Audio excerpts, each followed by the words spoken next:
Hello, मेरा नाम है अविनाश मेहरा और आज की इस वीडियो में हम आपका स्वागत करते हैं। आज का टॉपिक बहुत ही इम्पोर्टेंट होने वाला है भाई। आज का टॉपिक है कार्तीय निर्देशांकों के रूप में डाइवर्जेंस। इसको अपन फाइंड करेंगे। तो डाइवर्जेंस वैल्यू को अपन फाइंड करेंगे कार्तीय निर्देशांकों के रूप में। तो वो कैसे करेंगे, उसका मेथड समझिए भाई। तो सबसे पहले अपन लिखेंगे डाइवर्जेंस की डेफिनेशन। तो देखो, we know that, okay, divergence, ठीक है। Divergence of a vector is equal to क्या होता है? तो ये होता है फ्लक्स पर यूनिट वॉल्यूम। तो ये तो हो गया बेटा फ्लक्स, और ये हो गया इसका वॉल्यूम। ये इसका डेफिनेशन था।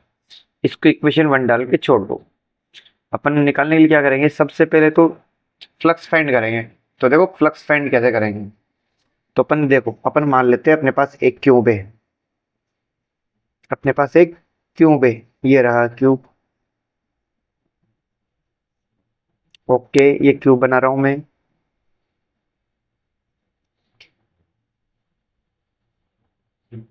ओके, देखिए ये क्यूब बन गया अपना। ठीक है। अब ये इसका सेंटर, मतलब यहाँ मूल बिंदु हो गया। ओरिजिन बोल सकते हैं इससे। ये तुम्हारा एक्स एक्सिस, ये तुम्हारा वाई एक्सिस, एंड ये तुम्हारा जेड एक्सिस बन गया। एक्स एक्सिस में ये जो पूरी डिस्टेंस है ये है अपनी डी एक्स। वाई डायरेक्शन में ये डिस्टेंस है डी वाई, और ये डिस्टेंस है डी जेड, यहाँ से यहाँ तक। मैं इनके नेम मान लेता हूँ। हाँ, पहली बात तो यहाँ पर अपन एक पॉइंट ले लेते हैं पी। इस पी पॉइंट का एक्स डायरेक्शन में जो वेक्टर है उसका component A X, Y direction में ए वाई, और जेड डायरेक्शन में ए जेड। ऐसा अपन ने मान लिया। ठीक है। तो अब इसके सरफेस के नाम रख देते हैं। पी तो अपन ने यहाँ मान ही लिया, तो क्यू आर एस। ठीक है, क्यू आर एस हो गया। इसके बाद यहाँ ले लेते हैं, ऐसा करते हैं टी। ये क्यू आर एस, ये एस हो गया, ये आर हो गया, ये क्यू हो गया, ये टी हो गया। इसको अपन एन, इस वाले पॉइंट को एन बोल दिया, इस वाले पॉइंट को के बोल दिया, इस वाले पॉइंट को एल बोल दिया। लास्ट में बच गया तो इस वाले पॉइंट को अपन ने एम बोल दिया। ये कंप्लीट अपने 6 सरफेस हो गए, उनके नाम कंसिडर हो गए। अब देखो, मैं क्या करता हूँ, फ्लक्स निकालूंगा। तो इसका थोड़ा थ्योरी लिख लेता हूँ मैं। तो इसका थोड़ा सा थ्योरी ये है, देखो। माना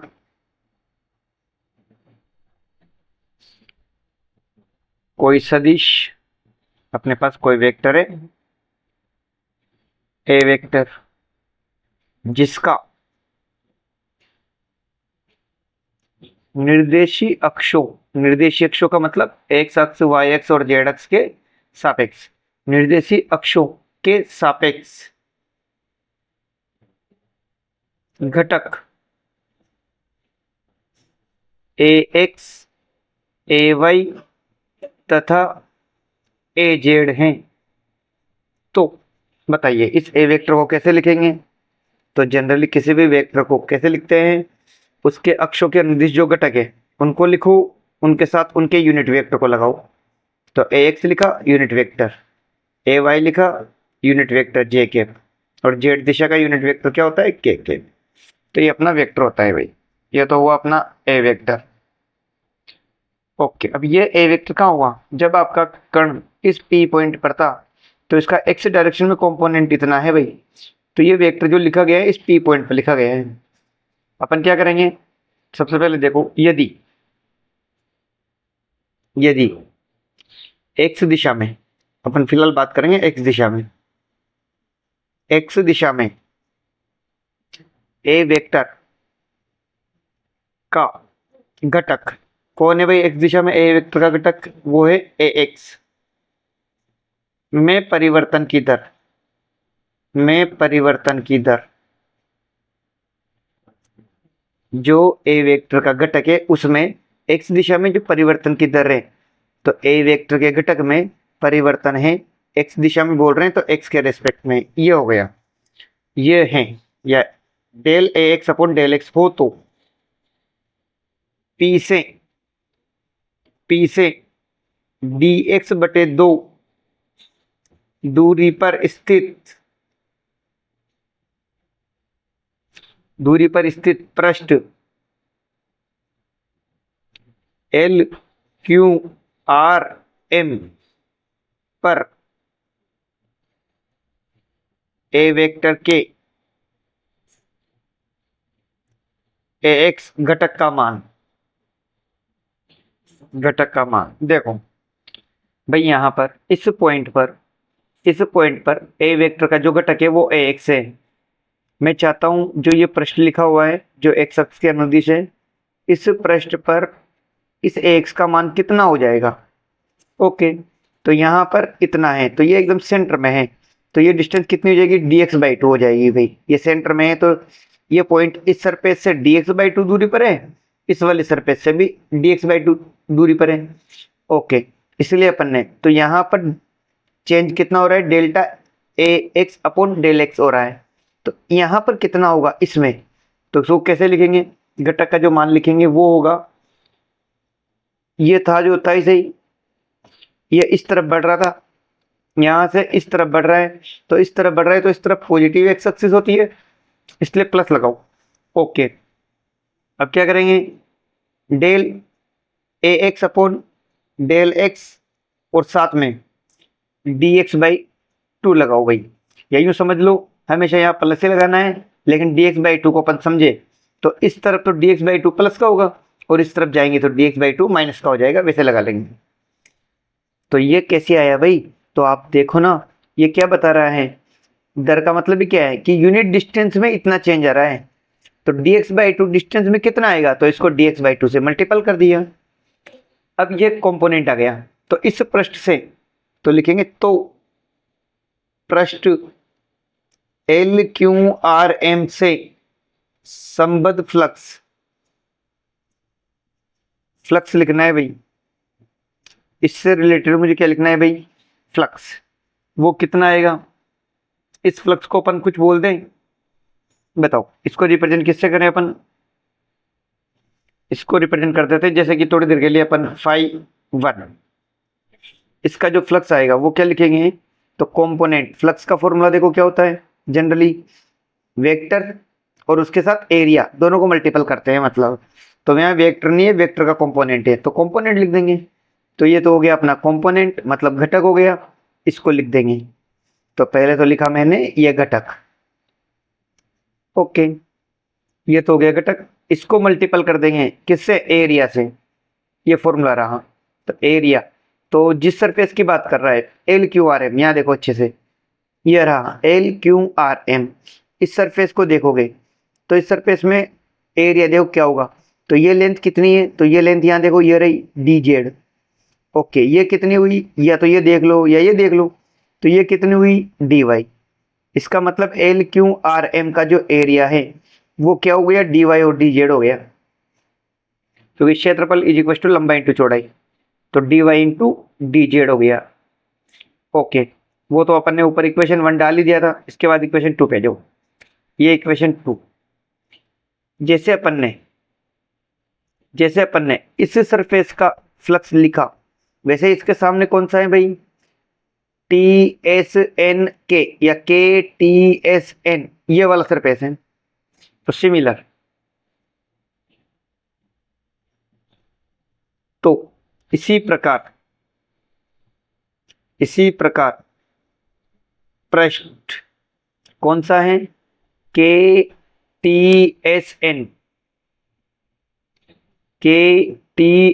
एन, से संबद्ध फ्लक्स, डायरेक्ट फ्लक्स ही लिख रहा हूं मैं, फ्लक्स, तो उसको मान लेता हूं मैं φ2। देखिए अब φ2 मानेंगे तो वही कंपोनेंट तो एक्स तो आएगा। ओके, यहाँ आएगा del A X upon D X plus, और यहाँ देखो तो इस वाले सरफेस की बात कर रहे हैं भाई, इस बार इस वाले सरफेस की, इस वाले सरफेस की अपन बात कर रहे हैं। तो इस पॉइंट से ये सरफेस इधर है dx/2 डिस्टेंस पर, लेकिन इधर प्लस में dx/2 है, तो इधर माइनस का dx/2 लेंगे, तो यहां पर माइनस dx/2 आएगा भाई। ओके, ये तो लिख दिया। फिर एरिया, तो यहां भी एरिया वही है dy/dz, क्योंकि दोनों साइड पैरेलली तो है। इसको थोड़ा सा सही लिख दो, phi2 is equal to ax minus delta ax upon del X dx/2, बाहर क्या है भाई dy/dz। इक्वेशन 3, ये जो लिखा है अपन ने, ये सब कहाँ चल रहा है भाई, एक्स अक्ष की दिशा में, मतलब एक्स डायरेक्शन में। तो जो फ्लक्स आएगा वो भी एक्स डायरेक्शन का आएगा, तो लिखेंगे अतः एक्स दिशा में, एक्स दिशा में, ठीक है। तो क्या लिखेंगे अपन, एक्स दिशा में इस घन से संबद्ध फ्लक्स, इस घन से संबद्ध फ्लक्स, टोटल फ्लक्स लिखेंगे जो एक्स डायरेक्शन का होगा वो दोनों को मिला कर आएगा, तो phi1 और phi2 भी आएगा। तो तुम देखोगे phi1 जो फ्लक्स है वो क्या होता है, ये वाला फ्लक्स है। तो इससे तो फ्लक्स बाहर निकल रहे हैं, लेकिन इस वाले के लिए फ्लक्स एंटर करेगा, तो इसमें एंटर करेगा, इससे बाहर निकलेगा। तो तुम्हें पता होगा बाहर निकलने वाला फ्लक्स पॉजिटिव में होता है और एंटर करने वाला फ्लक्स माइनस में होता है, ठीक है। ये लो, दोनों को वैल्यू रख दो भाई। phi1 का वैल्यू कितना है, ये रहा आपके, तो लिख रहा हूं मैं ax plus delta ax upon del X, साथ में dx/2, और इसके साथ क्या चल रहा है भाई dy/dz माइनस इसका मान, इसका भी यही है, बस यहाँ माइनस आ जाएगा। तो ax minus delta ax upon del X dx/2 और साथ में dy/dz। अब इसको सोल्व करते जाओ। तो मैं क्या कर रहा हूं, थोड़ा सा एडवांस देखो भाई, आप देखोगे बाहर dx dy/dz बार आएगा, यहाँ देखो माइनस का ax और ये प्लस का x, ax से x क्या हो गया, कैंसिल हो गया। ओके, यहाँ ये भी प्लस का हो जाएगा और ये प्लस का है ही सही, लेकिन बटे में 2 लग रहा है, मतलब ये भी आधा, ये भी आधा, आधा आधा मिलके पूरा हो जाएगा, मतलब पूरा ये बचेगा, ये लो, और साथ में dx बचेगा, और ये dy/dz तो दोनों में चल ही रहा है, ये बचा भाई। तो इसको आफ्टर सॉल्यूशन ये कंप्लीट निकल के आएगा। अब तुम जानते हो मैं क्या कर सकता हूँ भाई, dx dy/dz को आयतन बोल सकता हूँ dv। ओके, तो x अक्ष का जो फ्लक्स आया, x डायरेक्शन में जो फ्लक्स आया वो कितना आया भाई, इतना आया। इक्वेशन कितना हुआ, 3 तक अपना हो चुका था, इक्वेशन नंबर 4। इसी प्रकार ये तो x डायरेक्शन का आया, इसी प्रकार मुझे y डायरेक्शन का लिखना होता और z डायरेक्शन का लिखना होता। तो y दिशा व z दिशा में फ्लक्स क्या लिखता भाई, तो फाई y लिखता। फॉर्मूला क्या था, del ay upon del y, साथ में dv। इक्वेशन 5। z का लिखना होता तो phi z del az upon del z dv। Equation 6। Total flux निकालेंगे तीनों डायरेक्शन का मिला के, तो तीनों को जोड़ दो। नाउ घन से संबद्ध कुल फ्लक्स, टोटल फ्लक्स उस क्यूब का, तो देखो तो यहां लिखेंगे अतः घन से संबद्ध कुल फ्लक्स, जो कुल फ्लक्स होता है वो ये होता है A.D है। ये कुल फ्लक्स का वैल्यू जो आएगा, तीनों डायरेक्शन का फ्लक्स आ जाएगा, phi X, phi Y, phi Z. रखो भाई phi X, phi Y, phi Z value रखो। यहाँ पर क्या लिखेंगे, delta A X upon del X delta A Y upon del Y, delta A Z upon del Z. लेकिन आप देखोगे सब में डीवी आ रहा था भाई, तो मैं डीवी को एक साथ बाहर निकाल देता हूँ। तो ये मैंने डीवी को एक साथ बाहर निकाल दिया। यहाँ क्या बचा, ए डॉट डी है।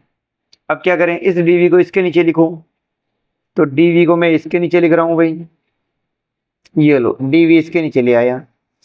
ये जो बचा इसको लिखने का तरीका बदल रहा हूँ, del upon del X I cap, del upon del Y J cap, del upon del Z K cap, इसको ऐसा लिखा। साथ में लगाया डॉट, जो A X A Y A Z लिखा हुआ है उसको क्या कर रहा हूँ मैं, ऐसे लिख रहा हूँ, ए x I cap, A Y J cap, A Z K cap, ये लिख रहा हूँ भाई। तो इक्वेशन 1 से देखो, इक्वेशन 1 से इसको क्या कहते हैं भाई, इसको बोलते हैं डाइवर्जेंस ऑफ है, क्योंकि डाइवर्जेंस की डेफिनेशन है। ग्रेड वाला आपने पिछले वीडियो में देखा हो, तो ये जो है ये किसका है, ये डेल का है, इसको डेल ऑपरेटर बोलते हैं। डॉट, ये किसका फॉर्मूला है, ये ए वेक्टर का फॉर्मूला है, तो डेल डॉट ए। ये तुम्हारा क्या हो गया भाई, क्या हो गया, कार्टेशियन फॉर्म में क्या हो गया, डाइवर्जेंस, जो क्या है कार्तीय निर्देशांकों के रूप में, कार्तीय निर्देशांकों के रूप में डाइवर्जेंस है। ठीक है भाई, धन्यवाद। नेक्स्ट वीडियो में मिलते हैं भाई। वीडियो अच्छी लगी हो तो चैनल को लाइक एंड सब्सक्राइब करें।